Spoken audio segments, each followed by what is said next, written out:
Okay, I'll make a start.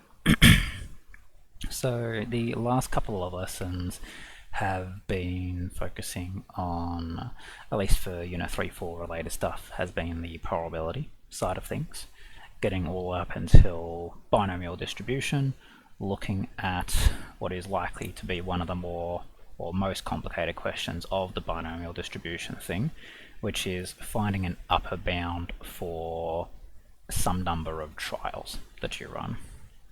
So just to get a bit of a pulse check, are you up to this yet by now?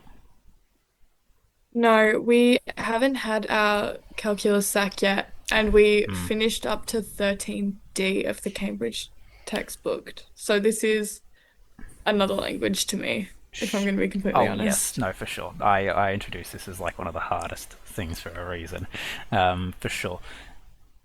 If there were anything again from that calculus sack that you wanted to specifically have a look at, then by all means we'll focus that. This is of course a review class. But there's definitely a few things from some of the other classes we've run that need further clarification. Like, for instance, when I went through this is me caring about the theory behind how you solve the question, and it ends up just being not particularly helpful to follow. It looks like a mess, and there are faster and more like iterative ways of going about it, for instance. So there's stuff like that that can be done. Unit 1 and 2 people also have the exponentials, logs, and circular function stuff going on.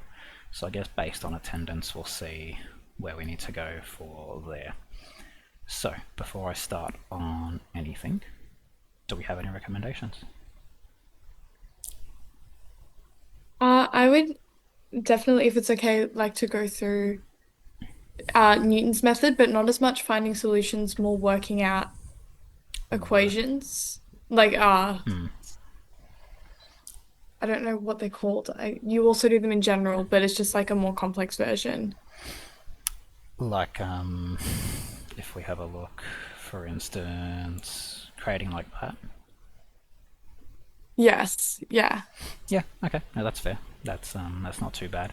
So the part that's probably the weirdest bit to most people is going to be this will be one of the first times you guys see subscripts show up in the equations that you're given.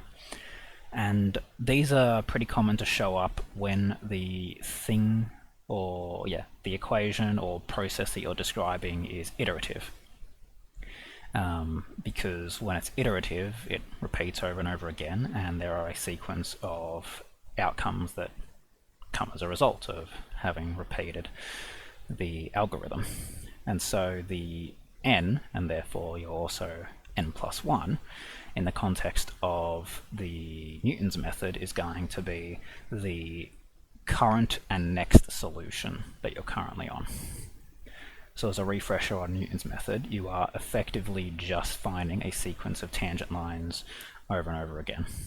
So for instance, if we're trying to find this x-intercept here, and we take some initial guess out here, x0, taking a tangent line gets us to x1, which is closer than when we started, right? x1 is closer to the red line than x0 is.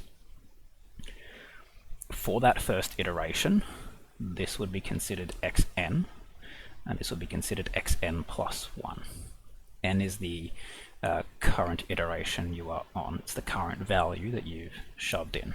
That's why if you look at the example that has actual numbers in it, 4 appears for n equals 0, xn, n being 0. So whatever the value that you've started with starts out as n equals 0, and therefore x naught, x is 0. What you end up with ends up being 9 on 4, which is the same thing as 2.25. Right, that's your x1. So that's a bit about the explanation of what those subscripts mean before we go any further. Any questions about the intricacies there? No, that makes sense. Okay, now let's move on to the actual equation itself. Once you know what the xn notation really means, fundamentally all you do from here is ignore the fact that they exist and just treat it like y equals x minus f of x over f dash. The n's are purely just there for us to keep track of what x values belong to what iteration. So the simplified way of observing this would be like y equals x minus f over f dash. That's all it'll boil down to. So if we look at an example of how that would come to be, here's our function f of x. So f of x is going to be that. You start with your xn.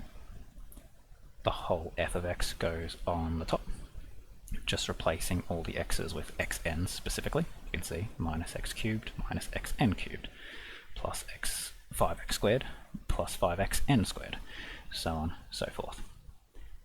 And on the bottom, finally, is the derivative. Right? If you diff that, you're going to get this, and sure enough, we put exactly that on the bottom, just replacing all the x's with xn's. So it looks more confusing because there's a bunch of subscripts in there, but in reality it's just find your function, find the diff of that function, and then sub it into this formula. Fair enough in concept? Yes, thank you. Cool. We'll run an example, because sometimes they make it slightly more complicated than that, though it's still the same thing. They just want you to then combine everything down. Because if you look at how this is written, for instance, there's no xn minus something over something else. It's just one big fraction. So we're worried, hang on, how is something like this coming to be? So I'll pull up the phone.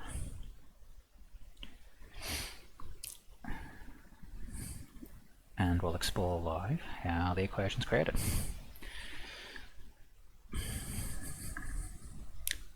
Question. I have a worksheet question. Yeah, send it through. Yeah, go for it. We'll finish this one up, of course, but yeah. Okay. That link doesn't seem to have worked. It's sort of just grayed out. But okay, so we can see for question 2 here, our f of x is x cubed minus 3. F of x is x cubed minus 3. The Newton's method equation itself is xn plus 1 is equal to xn minus f of xn over f dash of xn.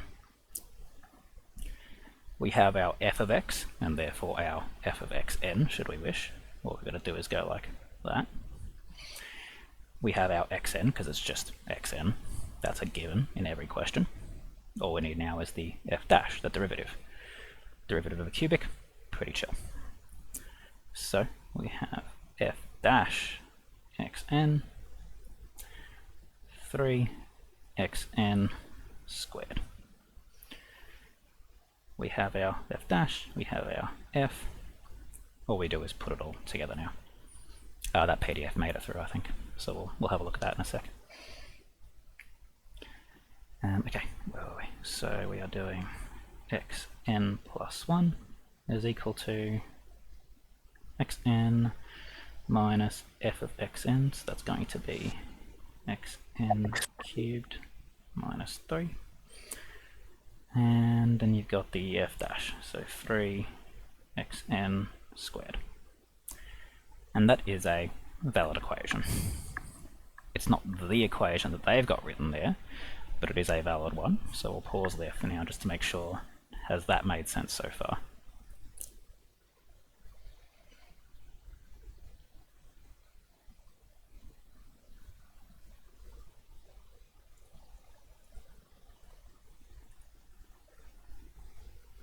Okay, I'll take that as a tentative yes. The challenge now is that if we compare what we have to what the book has in question 2, the functions don't really look the same. The book one has a single fraction, we have a fraction and a constant.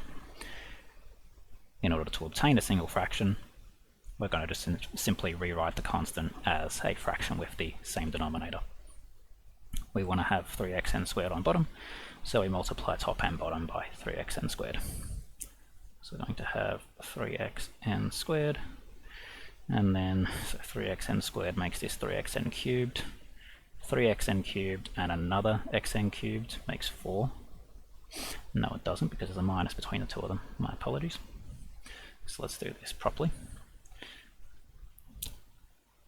3xn cubed, and it's minus all of this. Let's not forget that. It's minus all of that. In fact, let me just make sure that was definitely a minus on there. Yes, it was. Okay. So this minus has to come through on the whole thing. Xn cubed minus 3. Finally, distribute. So 3xn cubed minus xn cubed is going to get us 2xn cubed. And minus 3 gets us plus 3. And yeah, we can see that this is quickly resolving into what we wanted. How's that? Any questions? No, that's good. Thank you. That's good. Do you need to see another example or something else? I had a really difficult one in a practice SAC. We can do the one that, like the question that got sent through to you, but if that's okay, I might send it through and we could do it Yeah, after. yeah, send it through, sure. And yeah, we'll keep the train going. Awesome. All right, let's go grab this one. What we got here? Oh, these are VCAR stuff. Okay, cool. Was there anything in here specific that you wanted to have a look at? Yeah, it was I think D. D of this? Yeah, E E. was. I didn't get how they got to the solution for that one. Cool. Okay. But you have to get the other ones to do it. Yeah, you likely got to have the other ones to do it. Okay, cool. So let's see how much background. I mean, I've seen this exam a couple of times, so I kind of already know what's going on. Okay, so let me just get my bearings real quick. Horizontal line is drawn through point P. So if we look at what point P is, that's this. So if we imagine a horizontal line, it's going to kind of go basically east-west, right? And it's going to stop somewhere like, I don't know, maybe call that 60, 65, something like that in the X direction. Okay, horizontal line's being drawn. The section of the river that is south of the line is declared a no swimming zone. Okay, so maybe it doesn't stop after all then. Maybe it just keeps going. So we'll pretend that we'll say that it crosses entirely underneath there. Declared a no swimming zone, find the area for the no swimming zone. Okay, so without seeing the other possibilities based on previous answers, there is one immediate way of doing this, which is a bound by curves approach. This would be a sequence of, what's this going to be, 3 bound by curve stuff, where what you have is this first section being cut off by the line y equals p. Actually, we do have the coordinate there, 50, 30, so that'll be the line y equals 30. All right, horizontal line, just y equals something. In fact, maybe rather than me using my cursor, I can actually draw what this looks like on the CAS, because these are equations.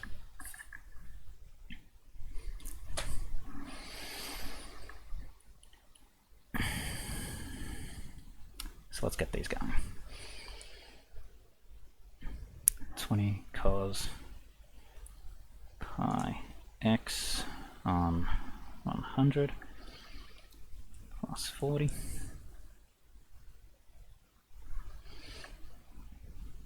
20 cos,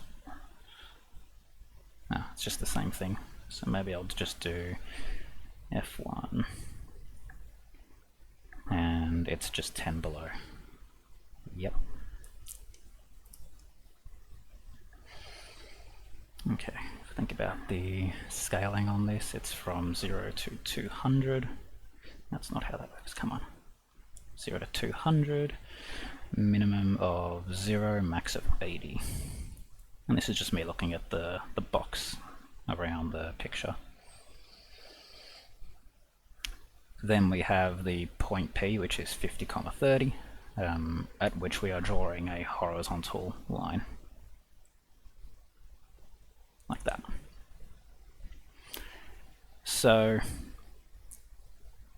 without looking at any of the other hacks that we might be able to obtain from the previous questions, this would be an idea of doing area bound by curves. So this is where you do top take bottom. So what you want to do is find the total amount of area of river that is in this no swim zone, which means you need to find the area essentially bound between these two curves, but also the line y equals 30. Is it clear enough that's what we're doing so far? Yep. Cool. Now, based on that, what do you feel like we should be doing here to actualize that? No idea. No idea? Sure. So whenever you're doing area bound between curves, you are doing a top take bottom. And what that means is for every leg of the journey for this area bound, you want to know what curve is on top and what curve is on bottom and over what duration. For instance, if we look at this first little part where the roof of it is y equals 30, since it's the roof, that's our top curve. Whatever the floor is, in this case the red curve, is considered our bottom. So when we do our integral, we would want to do the line y equals 30 as our top minus the bottom. Right, that would be essentially what we would get for that first little part of the journey. But not enough to just do that. We need the integral boundaries. We need to know how far horizontally that is true for. And it's only true so far as this is now connected. Right? As soon as we go beyond that, suddenly the roof is now the blue line. So we now need to know when we stop, which is going to be whatever that intercept is. So to do that, you can do your CAS solve to find what that is. You might actually already know what that point is from previous information, but I guess we'll just solve it now.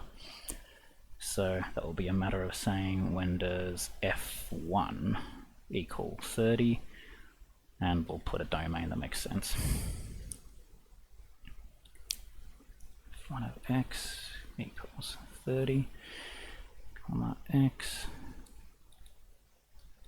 and 0 to 200. 0 less than equal to x less than equal to 200. Cool, and that's going to get us our two possibilities there. 66, 133. Just for our own peace of mind, we can even put those out in there. X equals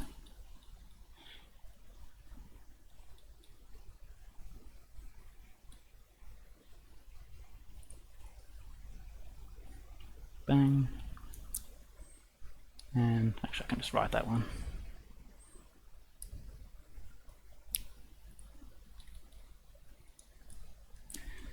Bang. So we can see we've found that end spot there. That one's the 200. Yeah, 200 on 3.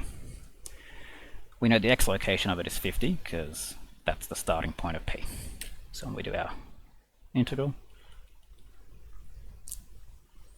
we go from 50 to 200 on 3. It was the y equals 30 minus the f2, the bottom function. That's going to get us the first little bit of area there. It's going to get us like this little section cut out here.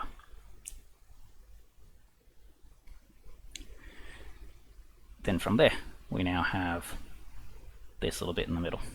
So the blue is entirely on top of the red for that whole duration. We just need to know where the start and end are. We've already found them.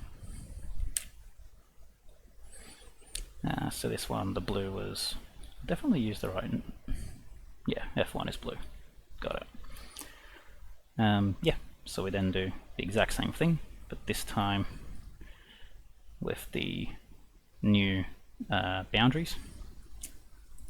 200 on 3 and 400 on 3, as well as the top being the blue and the bottom being the red.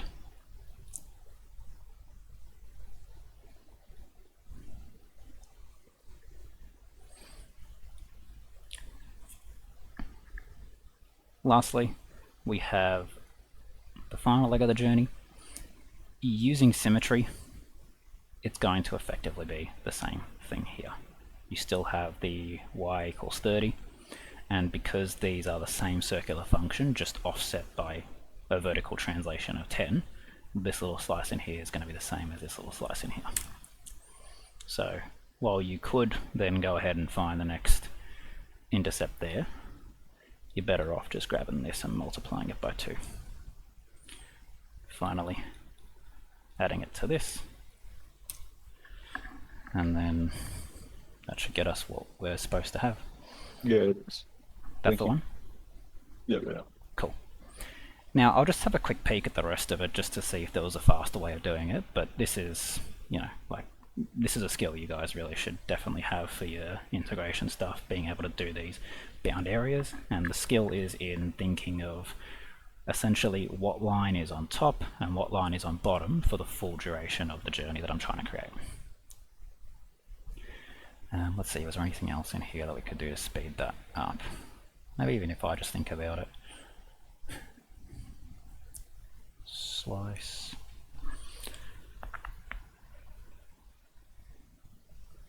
You could potentially do something like still using the y equals 30. Whoops. But you're, let's say, doing a top take bottom. Yeah, okay. You can do this in 2 integrals differently, and it only did. Oh, you still got to solve boundaries. You can use the black line as the ceiling, and you can use the red line as the floor for the entire thing, and that will get you all the area in the middle. Then you do the same thing, but black and blue. That gets you just this bit in the middle. All you do from there is subtract the smaller bit from the bigger bit, leaving you with the bit in the inside. Though that still does require you to know, in fact that might take longer because you're solving for these intercepts and also these intercepts. Anyway, just a way to show that there are multiple ways of going about this thing. It's all about that's more of a if you guys understood the foundations of how this stuff works to a greater extent, you can think about it in terms of creating area and then subtracting area. That's what that sort of thought was headed down. Better off just doing the thing that I mentioned at the beginning, which is just thinking about things in terms of what's on top, what's on bottom, and what's the journey we're trying to create. Okay, cool. That was a rant. Was there anything else in this specifically? No, it's all good. It's all good? Okay. Alright, on to the next one. Let's see. Okay, can I download this? I can. Awesome.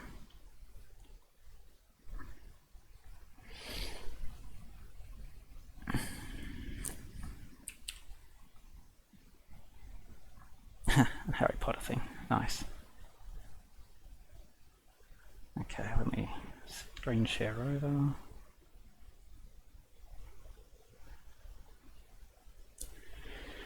Okay, different function. Use Newton's method to estimate the x-intercepts. Okay. Oh, geez. Show the iterative formula is given by that. X tan. Okay.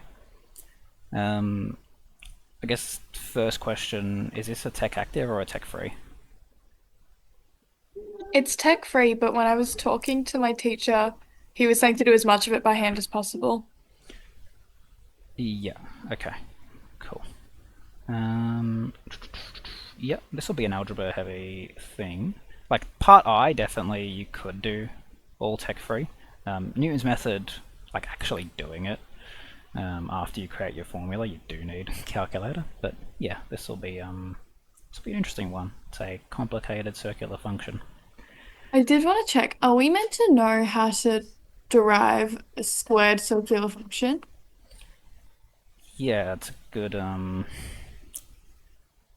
because that's the thing, right? Which is you need to find h dash. Um, cos squared. Well, a squared circular function, there's a couple of ways you can approach that. One is to treat it like a chain rule, in the sense that it's like when you have like ax plus b to the power of 2, like a squared linear is the same as like a squared anything. And so you treat it like a chain rule. The other is you could, because it's squared, expand it out and then treat it like a product rule instead. It's just a cos multiplied by a cos, and therefore you're doing a product rule. The preferred approach is likely to be a chain rule, and I will attempt to flex some algebra and see how we go. So, why is this chain rule? Because we are able to, with one substitution, greatly reduce the complexity of this function into just a power function, as follows. So if we were to substitute u equals, so we're going to do the inside of the square, u equals cos, how am I going to do my brackets? Let's do square brackets on the outside. Let's go pi bracket x take 8 over 4.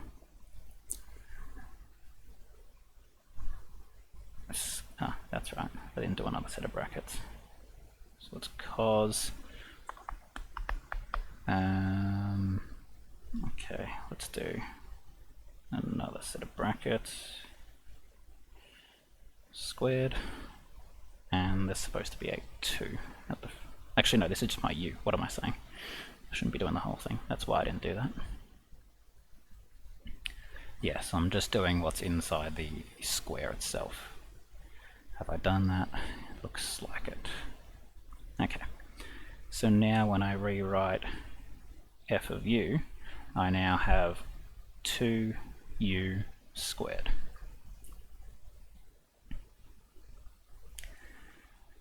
From there, chain rule says I need f dash u, which is now 4u, and I need u dash x. Yeah, u dash x. U dash x, which now means I need to find the derivative of this, which is, okay, so cos goes to sine. Yeah. Oh, sorry, cos goes to negative sine. It's going to have negative sine of whatever's in the brackets.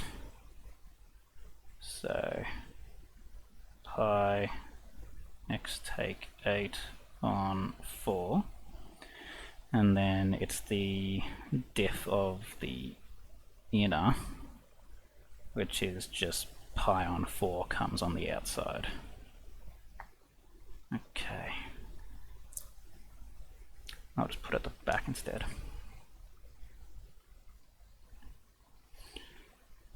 Okay, there's a bit of complication there, so let's just make sure we're clear enough with what's happened. First up, u substitution, just like any other chain rule thing that we do. Taking whatever's inside the power brings it down to a power function, which is much simpler to derive. All we're going to do from here is find the diff of our complicated cosine. It looks more complicated than it is. This is still just a linear. These are all still just coefficients of a linear. And the way the basic rule is, this is also technically a its own little chain rule in here as well, where you diff the outer, cos goes to negative sign, and then you diff the inner, which diffing the constant disappears, and the x will knock off, leaving just the coefficient of the x being pi on 4. So pi on 4 remains at the back, or usually the front. Clear enough on those two diffs? Yeah, that makes sense. Thank you. Okay. Now from here, we need to smack them together. So we've got 4u, which is all of this. So we've got dy dx is equal to 4 times u, which is cos pi x minus 8 over 4. I'm probably making a mistake by expanding out the u already. Or maybe not actually, I don't see any real cancellations. Okay, so it's 4u and it's multiplying by negative, so maybe we put that at the front already. Negatives pi on 4 sine pi x minus 8 on 4. The divide and multiply by 4 are going to disappear. I'd rather not write the whole thing, so I'm just going to erase and leave the pi at the front. So we have a negative pi at the front.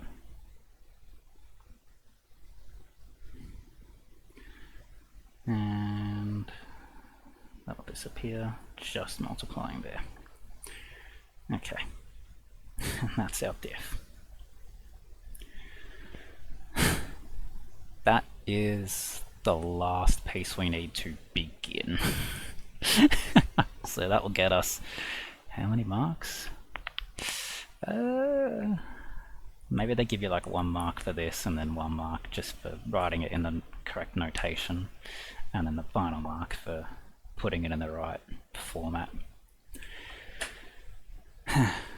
It is going to be a grind. So again, with Newton's method, if we look at what we needed xn minus fx over f dash. We have our f of x, or in this case h of x, and we have our diff. They just happen to be really annoying. So let's go ahead and do that. For the sake of, no, okay, whatever, I'll do the xn's, that's fine. So xn plus 1 is equal to xn minus f of x, so 2 bracket cos bracket pi x take 8 pi x take 8 on 4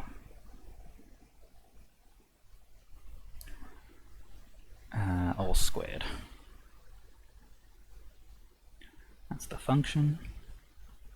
And now for the diff.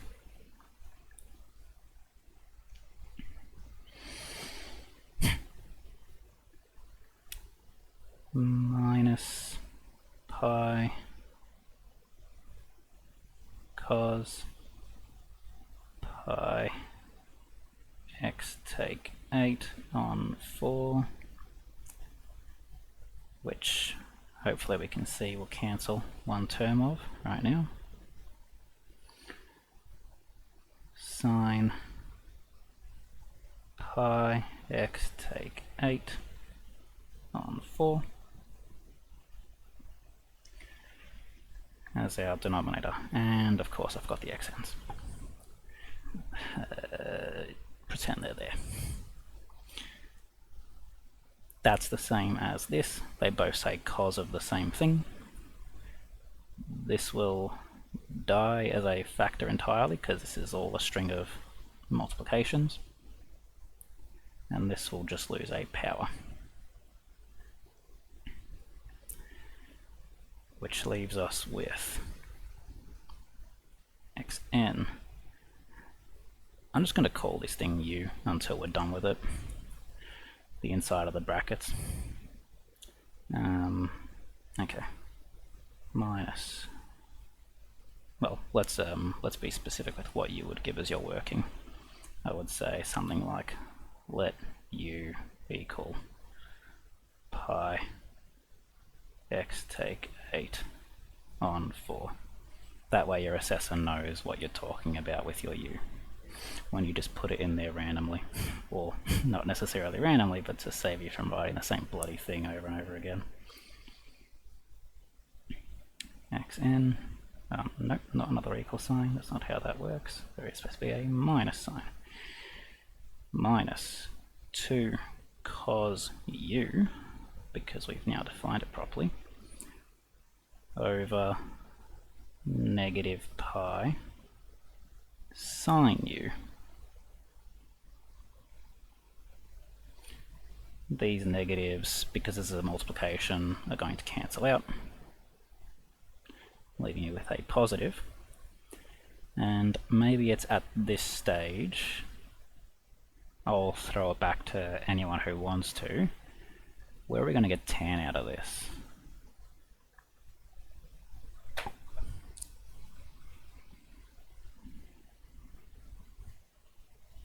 Because it's cos over sine, would it just be the reciprocal of like 1 over tan? Yeah. Sine over cos is usually tan, so cos over sine, 1 over tan, which is why you can see tan being in the denominator. And this is what will end up happening.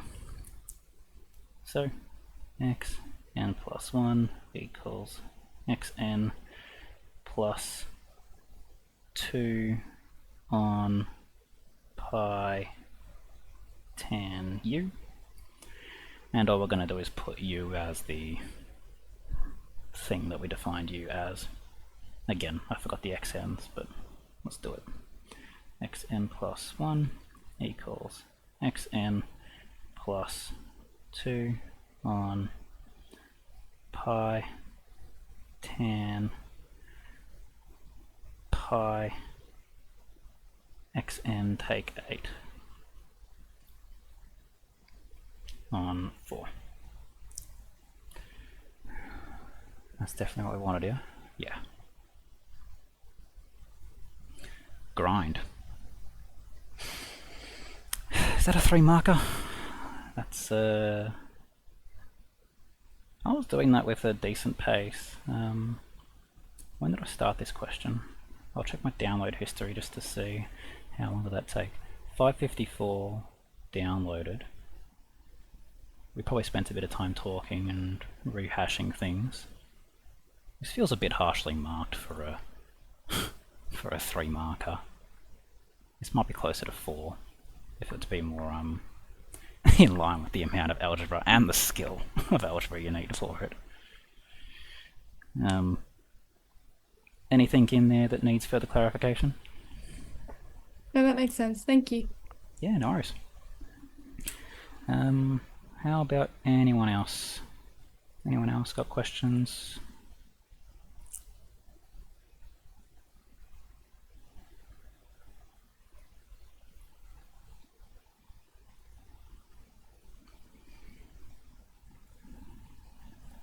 Okay. Cool. Let's right a wrong that was done last time.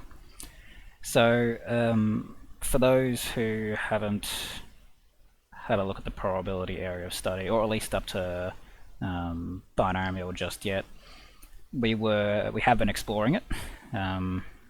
Binomial distribution is this idea where it's essentially a subset of discrete, where you are only having 2 different outcomes for your experiment, rather than a whole bunch of it. Like a dice roll is 1 to 6, whereas a coin toss is two outcomes. That's the gist of it. There's a special equation for it, which we won't dive into too much today. The most challenging part of this that we had a look at was the question where you have to find an unknown upper bound for a certain thing. There's a whole theory equation approach behind it. I don't think it's particularly helpful anymore, at least. Once you guys get better at understanding like the algebra underneath this stuff, it's nice to know, and it demonstrates more skill and deeper knowledge. But as far as getting you guys to just get the question right, there's an order of priorities. First, let's get the questions right. So there's a whole chapter dedicated to just doing this, just finding the sample size. And this is kind of like, it basically explores, if you think about like a real world thing, kind of like a gambler's paradox, gambler's fallacy, which is like, oh, numbers are due, right? Like I've rolled, I've rolled a dice 6 times. Why didn't I get the 6? It's exploring how many times do I actually need to roll this dice to virtually guarantee that I actually hit this 6. Because if you roll 6 times, you're expected to hit a 6, but you're not necessarily going to. And that's what this is going about. The unfortunate part of this area of study, or this specific kind of question, is the wording of it. What is the least number of games that must be played in order to ensure the probability of winning at least once is more than 0.95? Great. So, the way to break this down. Firstly, just seeing it a lot and recognizing what kind of question it is helpful. Right, like if we have a read of the way these are worded, what is something of, what is the minimum number of shots of needed to, geez, I can't read today. What is the minimum number of shots needed for the probability of Rex hitting the target exactly 5 times to be more than 0.25? It's the same sort of idea. So just reading it enough times helps. But let's digest at least the most common way it's written here, which is least number of games is pretty much what we're always trying to know. We're trying to know what is like the minimum number that I'm trying to hit to basically have a certain likelihood that my result will occur. What is the least number of games that must be played to ensure the probability of winning at least once is more than 0.95. So, said other words, I want to go into my game of chance with a 95% chance of winning at least once. How many times do I need to play that game? That's what it's asking. What you need to do from here is pull the relevant binomial parameters and create a... You don't even need the equation, really. You just need to pull the relevant binomial parameters. So what you need is the probability of a basic success, which is 0.48. That's going to be your p value. What you then need to know is usually you need a lower bound that's given by the question. An upper bound would kind of defeat the purpose. So you didn't know what your minimum is. This one says at least once, so your minimum would be 1. This one says at least twice, so your minimum would be 2.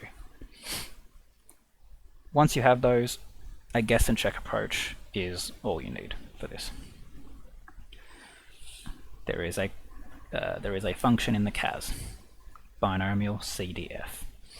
Its purpose is nominally to calculate questions where you have some upper bound, some lower bound, and you want to find the probability that your result falls between that your result falls between those. Not knowing the upper bound, you're essentially just setting it yourself and guessing and checking your way through. And you're guessing and checking until you hit your target, which in this case is 95%. So, let's just put a placeholder 10 in there. Probability of success, 0.48. Winning at least once means we want a lower bound of 1. Upper bound is going to be your number of trials. It's the number of times you want to play this game to guarantee, or to, have that 95% chance of winning at least once. We give it a go, we see what our number comes out to be, and we're already at 0.99. That is quite high. So we roll it back a bit. Maybe we go to 7. So you change the spots on the CAS, which have both the upper bound and the number of trials, and you keep rolling it back until you hit the threshold of 0.95.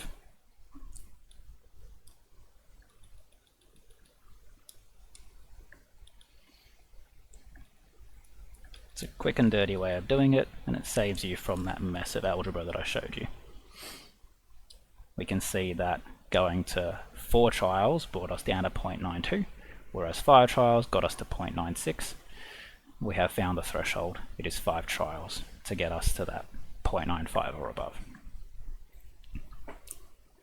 This is how this iterative approach works. You're essentially making use of the binomial CDF that is normally used for known values. If you know everything in that array, it tells you the probability of that outcome happening. In this case, we're guessing and checking our way through, and then using our guess as the result. Any questions on how that's worked?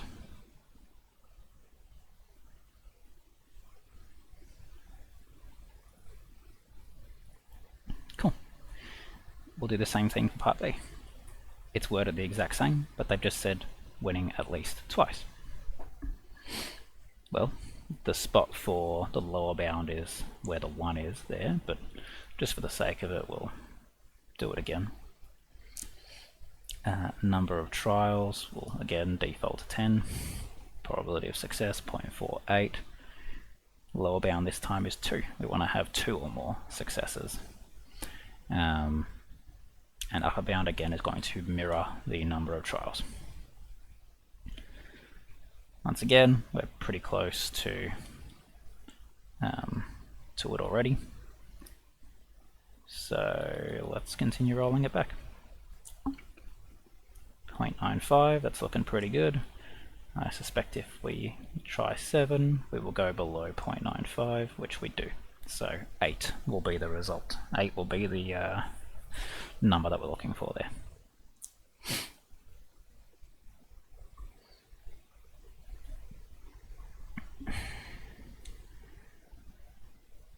They have their own set of equations to describe how this works. For simpler stuff, you could do logs. This requires you to simplify the Bernoulli sequence down and then do exponential inequalities, because your Bernoulli sequence, when simplified enough, becomes essentially an exponential. In fact, it's always an exponential. It's just yeah, to varying degrees of complexity. And for simpler stuff, yeah, you can do this, but you might as well just again guess and check. And this is the kind of stuff that I had written out on my thing. You can see how complicated that all looks.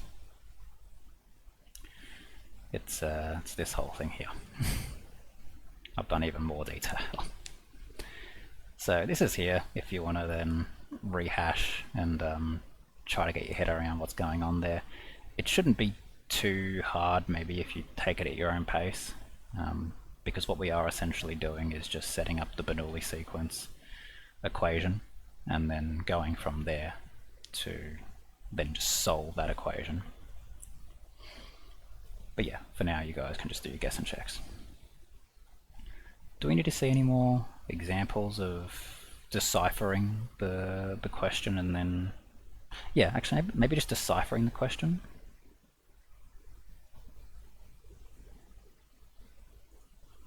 Or do we want to move on to maybe the binomial statistics?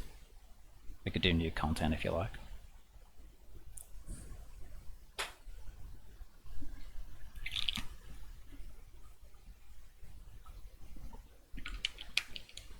Alright, no preferences. Let's do a bit of deciphering then. So, probability of a target shooter hitting the bullseye on any one shot is 0.2. That's going to be our P. Oh, hang on. Question. New content? Yeah, okay. Screw this. New content.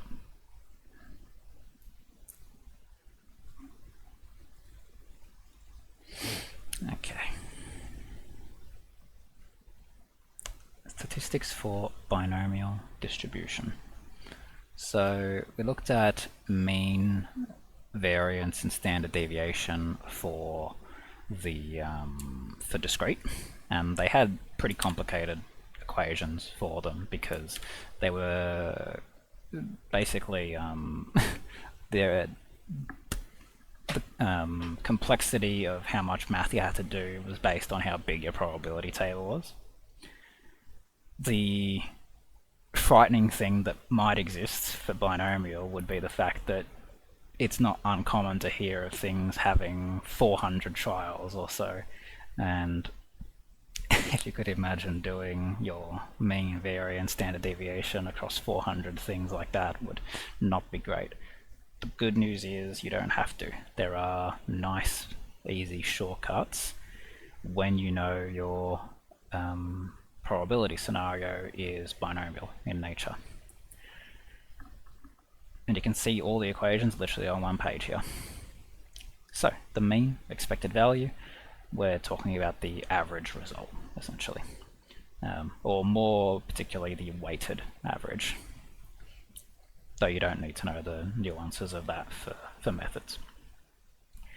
There's a few different ways you can see it expressed.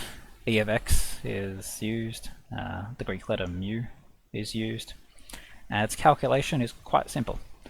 If you know the number of trials and the probability of success, you multiply them together. That's it. That gets you the mean.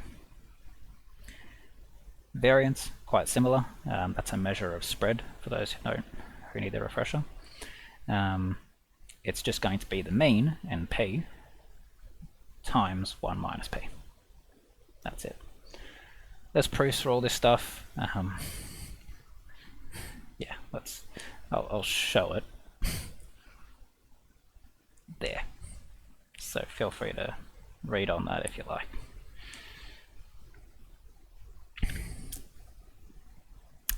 The other notation for variance is to use the Greek letter sigma and square it.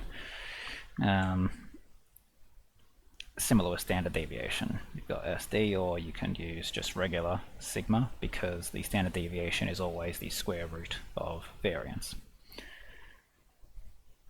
And that's it. You can notice that literally all of these just use two variables, n and p. You've got to know your number of trials and your probability of success. And these are things that are fairly intuitive, right? Like if you, again, it was like the six-sided dice thing, right? I roll a six-sided dice 6 times, I would expect 1 6. How did I come to that conclusion? Well, the probability of rolling a 6 is 1 out of 6, and my number of trials is 6. 6 times 1 out of 6 is 1. That's what that is. E of x. That's the mean. Variance, that's a bit more esoteric. It's a measure of spread, how spread out the results are likely to be. With dice roll, it's going to be highly spread. Each thing is equally likely. Oh, sorry, no, this is a binomial. We're talking about outcomes now. No, dice roll still works there. Yeah, the number of... yeah. I'm just getting in my head about it. Okay, so let's see this in action. Calculating the statistics. Usually they won't ask for all of them, like I'm doing here. This is just to demonstrate that it doesn't really matter what they ask for, you can do it because they all use the same equation. They all use the same variables anyway. This will be a relatively familiar question. A jar contains 5 white and 3 black. A ball is selected at random from the jar, and its color is recorded before being replaced in the jar. So it's a with replacement experiment, thus being binomial. 3 balls in total are selected this way, so 3 trials. N is 3. X is the random variable tracking the number of white balls. That's important, because if we're tracking white balls, that gives us a different probability than if we're tracking black balls. There's 5 out of a total 8, giving us the p-value of 5 out of 8. We have our n, we have our p. We can calculate whatever we want at this point. The mean, n times p. Done. Variance, grab a copy of the mean, shove it in front, and then do a further 1 minus p. You want the standard deviation? Then just root that. That's it. Calculating them, not too hard. What gets a bit more interesting is thinking about these equations as equations, and as such you can do some sort of simultaneous stuff in order to solve other related things. Like in this case, you're given the statistics, you're given the mean, you're given the variance, and you're told to find n and p. In this case, we're told, since the mean is 4, that means np is 4. Variance of 2, and p1 minus p is equal to 2. This is actually slightly more complicated. I did a very standard substitution approach where you rearrange for a single variable, in this case rearranging to get n on its own and then shoving that back into number 2, solving until we eventually get there. With binomial specifically, because np itself shows up as a term a couple of times, you don't actually have to do what I've done here. You can just take the 4 here and replace this entire np with 4. That alone gets you straight to here, which then gets you your p-value, and then from there you then walk it back to get your n. So just like for this kind of, for binomial specifically, or even, no, this works across the board, but the pattern will show up a lot for binomial here, where you can actually just replace the whole term with a single number, rather than just doing the same old thing where you put a single variable on its own first. All good?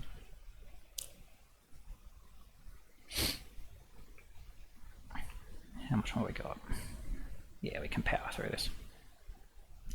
Okay, last up are the confidence intervals. Last time with discrete specifically, we saw that those were a bit limited when you have a low number of samples, a low number of outcomes that you're working with, and you'd really rather not have a large number because calculating it is a pain in the ass. Binomial has no such problem because while the equation is the same, while the equation for the confidence interval is the same, calculating the parts is significantly easier. The mean is just np, and the standard deviation is just the square root of np, 1 minus p. So let's see. 80% of students attend public schools. If a group of 400 students is selected at random, determine a 95% confidence interval for the number of students who attend public schools. So we look up based on what confidence interval is mentioned. We look at our table. 95% is going to be the one that's mentioned most, which means I need the mean, as always, and I need 2 copies of the standard deviation. So I calculate my mean. 400 students is the one that's selected, so that's going to be our n, and the probability is going to be 80%, 0.8. Cool. Mean being np. Yeah, no worries. Take care, Taihan. Thanks. Thanks, Chris. no worries. Yeah, and then simplify that down, you get your mean. Nice. Getting your standard deviation, you can just go straight forward by square rooting the whole mean 1 minus p, or you can do it in two parts. Right? You can get your variance first, mean 1 minus p, yada yada yada, square root it down to your standard deviation. Plug and play. We get a result. All that's left to do is now interpret what do we actually do here. Usually they don't ask you to interpret what that is. They'll ask you only in the final probability area of study to interpret it, just because it means something very different in that probability, in that final probability that we look at.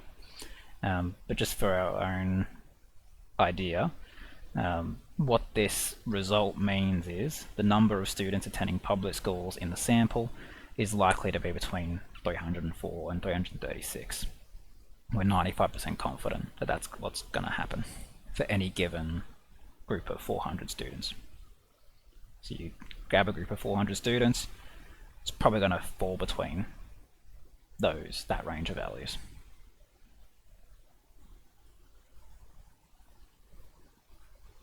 That's about it. That's also time. So if there's anything further to clarify, feel free to stick around.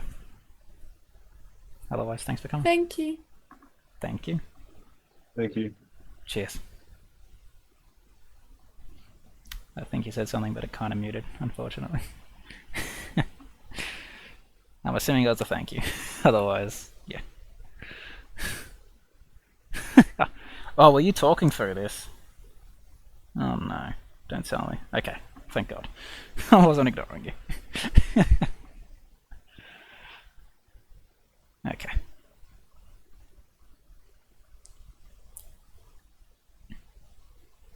Yeah, cheers. Thanks for that. Appreciate it. You too.